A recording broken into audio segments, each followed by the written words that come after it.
Uric acid இதுக்கு சம்பந்தமே இல்லை. யூரியா கிரியாட்டினின் லெவல்ல இருக்கிறது கண்ட்ரோல் ஆகும். சொன்ன தட்சணை நீங்க முறையா கொடுத்தீங்க அப்படின்னா கிட்னி ரிலேட்டட் எல்லா ப்ராப்ளமே கண்ட்ரோல் வரும். அதிக அழுத்தம் கொடுக்க கூடாது, கை வீக்கம் வரும். அடுத்து தட்சணை அடக்கல். சொன்ன தட்சணை அடக்கலுக்கு அப்படியே பின்பக்கம் இருக்கிறது, ஆப்போசிட்ல இருக்கிறது தட்சணை அடக்கல். இதுல இருந்து 7 விரல் தட்சணை அடக்கல். முழுக்க முழுக்க வர்மானிகள் அடிமுறையில பயன்படுத்துறது. உங்க கையில ஒரு ஹோல்டு பிடிச்சிருந்தீங்கன்னா சரியா தட்சணை அடக்கல் அழுத்தம் கொடுக்க தெரிஞ்சதுன்னா அந்த ஹோல்டு என்ன பண்ண முடியாது, அதற்குள்ள அழுத்தம் கொடுக்கிறது. நம்முடைய மருத்துவத்துக்கு எப்படி பயன்படுத்தலாம் அப்படின்னா, மூடிய விரல்கள் திறக்கம் போடுறாங்களா, மயக்கம் நீங்கும், மூடிய விரல்கள் திறக்கம்.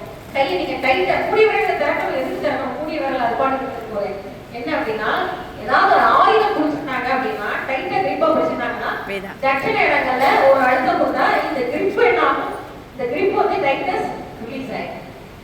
அத அந்த அளவுக்கு அழுத்தம் கொடுக்க அவ்வளவு அழுத்தம் கொடுக்கும் பொழுது திரும்ப என்ன ஆகும், அதிக தூண்டுதலால கையெல்லாம் விரை போறோம், கையில வலி வீக்கம் வரும்.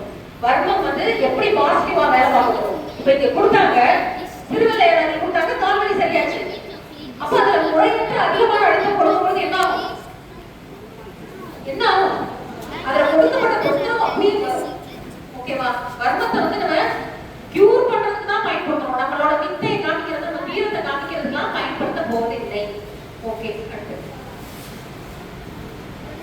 தட்சணை அடக்கல். நாம குளிர்ச்சி ஆயிடுச்சு, கைகள்லாம் விரைச்ச மாதிரி சில்லுன்னு இருக்கு, குளிர்ச்சி ஆயிடுச்சு அப்படின்னா நாம புறங்கையில் இருக்கக்கூடிய பானசத்திர அடக்கல்ல அழுத்தம் கொடுத்து ரிலீஸ் பண்ணி நார்மல் பண்ணலாம். அடுத்து